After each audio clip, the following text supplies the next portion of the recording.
செய்தியை பார்த்து வருகிறோம். ஆபத்தான முறையில் இயக்கப்படும் ஷேர் ஆட்டோக்களின் உரிமத்தை ரத்து செய்ய வேண்டும் என்று உயர்நீதிமன்றம் உத்தரவு பிறப்பித்திருக்கிறது. இது குறித்தான முழு விவரங்களோடு இணைகிறார் எமது செய்தியாளர் நாகேந்திரன் விவரங்களை வழங்கலாம்.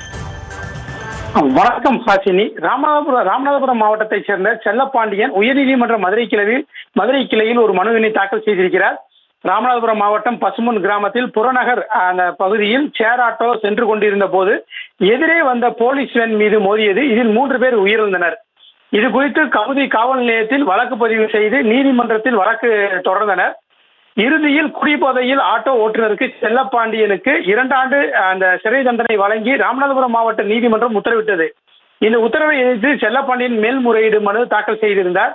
அந்த மனுவை விசாரித்த நீதிபதி ராமகிருஷ்ணன் பிறப்பித்த உத்தரவில் குறிப்பிடப்பட்டிருப்பது என்னவென்று பார்த்தோம் என்றால், குடிபோதையில் வாகனம் ஓட்டி விபத்து ஏற்படுத்தியதை எளிதாக எடுத்துக்கொள்ள முடியாது.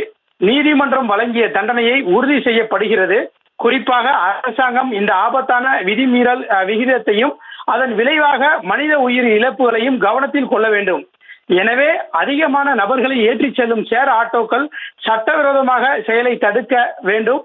அதேபோல் ஆபத்தான முறையில் இயக்கப்படும் ஷேர் ஆட்டோக்களின் உரிமத்தை ரத்து செய்ய வேண்டும் எனவும், அதிகமான நபர்களை ஏற்றிச் செல்லும் ஷேர் ஆட்டோக்களை பறிமுதல் செய்ய வேண்டும். இது குறித்து மோட்டார் வாகன அந்த விதிகளில் தேவையான திருத்தங்கள் செய்ய வேண்டும் எனவும் உத்தரவிட்டு இது குறித்த அறிக்கையை போக்குவரத்து துறை செயலாளர் தாக்கல் செய்ய உத்தரவிட்டுள்ளனர். ஹாசினி, விவரங்களுக்கு நன்றி நாகேந்திரன்.